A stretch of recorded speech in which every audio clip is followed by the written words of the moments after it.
যদি বৃদ্ধ বয়সে সম্মানের সাথে স্বাধীনভাবে বাঁচতে চান, তাহলে নিজের সন্তানকে কখনো নিজের অভিভাবক বানাবেন না। আর যে ছেলের নিজের ক্ষমতায় বাড়ি করে কিংবা বাসা ভাড়া করে নিজের স্ত্রীকে রাখার মতো উপার্জন নেই, তাকে কোনো বাবা মা নিজে উদ্যোগ নিয়ে বিয়ে দেবেন না। বর্তমান সময়ে চারিদিকে যা দেখছি, তাতে মনে হয় প্রত্যেক বাবা মায়ের উচিত জীবদ্দশায় নিজের বাড়িতে ছেলের বউকে পার্মানেন্টলি না আশ্রয় দিয়ে কোনো ভাড়া বাসায় বা ছেলের নিজের ক্ষমতায় ক্রয় করা কোনো বাসা বাড়িতে ছেলেকে সংসার পাততে বলা। এ ব্যাপারে বাবা মাকে স্ট্রং সিদ্ধান্ত নিতে হবে। পুত্র স্নেহে দুর্বল হলে চলবে না। আর মৃত্যুর আগে পর্যন্ত কোনো বিষয় সম্পত্তি সন্তানের নামে লিখে দেবেন না। মৃত্যুর পর ওয়ারিশান সূত্রে তারা সম্পত্তির মালিকানা এমনিতেই পেয়ে যাবেন। বৃদ্ধ বয়সে হেল্পিং হ্যান্ডের সাহায্য নিন, অনেক শান্তিতে থাকবেন। খুব অসুবিধা হলে বৃদ্ধাশ্রমের হেল্প নিন। শহরে প্রচুর 5 স্টার বৃদ্ধাশ্রম যেমন আছে, তেমনি অনেক নিখরচায় বৃদ্ধাশ্রমও আছে। আপনার সামর্থ্য অনুযায়ী চয়েস করুন। ইউটিউব সার্চ করলেই ডিটেলস পেয়ে যাবেন। ছেলের সংসারের অসম্মানের অন্যের চেয়ে বৃদ্ধাশ্রমের অন্ন অনেক বেশি সম্মানের। ইয়ং বয়সে যে কষ্ট সহ্য করা যায়, বৃদ্ধ বয়সে অশক্ত ক্ষয়িষ্ণু শরীরে সেই কষ্ট সহ্য করা খুবই কষ্টকর। নিজের সঞ্চিত টাকা পয়সা, সম্পত্তির দলিল সব নিজের কাছে রাখুন। বর্তমান সমাজ ব্যবস্থায় ওটাই আপনার বৃদ্ধ বয়সের শক্তিশালী অবলম্বন। আমার ছেলে সোনার ছেলে, এই ভ্রান্ত ধারণা ত্যাগ করুন।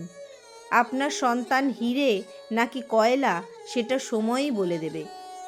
বহু ছেলে মেয়ে কর্মসূত্রে রাজ্যের বাইরে, দেশের বাইরে থাকেন। তাদের বাবা মা যদি বাড়িতে একা একা থাকতে পারেন, তাহলে আপনি বা আপনারা কেন পারবেন না? আপনার সন্তানের যদি মানসিকতা ভালো হয়, তাহলে সে দূর দেশে থেকেও আপনার সঙ্গে নিয়মিত যোগাযোগ রাখতে পারবেন।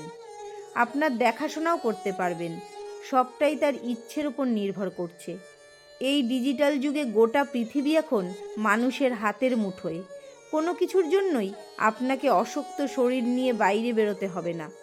আনাজপাতি থেকে এসি সব কিছুই আপনার ঘরে বসে পেয়ে যাবেন। আপনার দেখাশোনার জন্য আপনার সন্তানকে আপনার কোলের কাছেই থাকতে হবে এমন কোনো কথা নেই। বাড়ির electric bill, gas booking, mobile recharge, আরও জলের মেশিনের সার্ভিসিং, এসি সার্ভিসিং, বাবা মায়ের ওষুধপত্র থেকে মুদিখানার সামগ্রী, অ্যাম্বুলেন্স থেকে নার্সিংহোম পরিষেবা, সব কিছু ইচ্ছে থাকলে দূরে থেকেও সুন্দরভাবে পরিচালনা করা যায়। আর যদি সদিচ্ছা না থাকে, তাহলে আপনি পাশের ঘরে মরে পড়ে থাকলেও আপনার সন্তান আপনার খোঁজ করবেন না। শুনতে খারাপ লাগলেও এটাই বর্তমান বাস্তবতা। আপনি যদি নিজের অভিভাবকত্বে বাস করেন, তাহলে আপনি সহৃদয় বহু মানুষের হেল্প পাবেন। আর আপনি যদি আপনার সন্তানের অভিভাবকত্বে থাকেন, তাহলে আপনার সন্তানের কদর্য ব্যবহারের কারণে আত্মসম্মান রক্ষার্থে তারা কেউ আপনার ঘরের ছায়াও মারাবেন না। এবার আপনিই ঠিক করুন আপনি কি করবেন।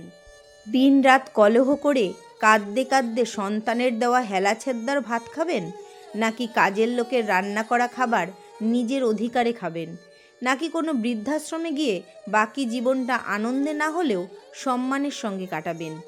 সবটাই আপনার চিন্তা ভাবনা এবং চাওয়ার উপর নির্ভর করছে।